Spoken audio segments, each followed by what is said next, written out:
So today in class, we was pretty much talking about the final, going over the study guide, Jeopardy, you know what I'm saying? We had teams, and I also learned a couple fun facts about lizards.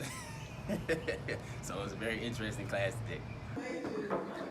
I always laugh though, again, it always in front of you go. Even if you did like it wouldn't even hurt. Hold on. So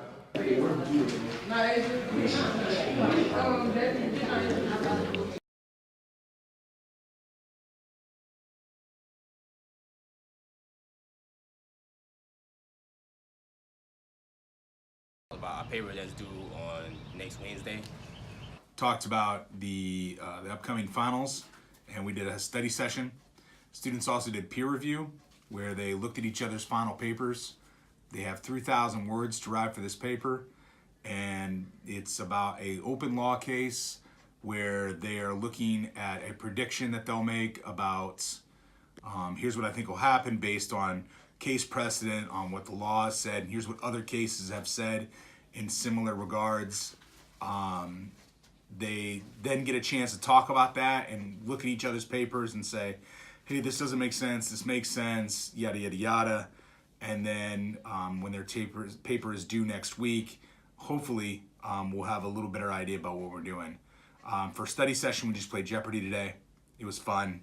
And students had an opportunity to review some of the material for the final exam, which is cumulative.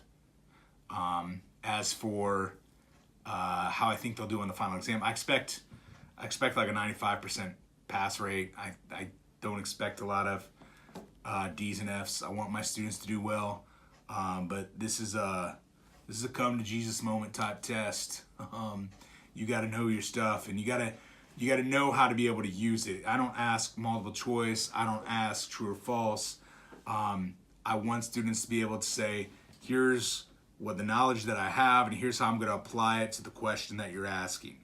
And I want students to use their critical analysis and their cogent thinking in order to come up with positive solutions for the questions that I ask them on the final exam. And of course, it's a blue book.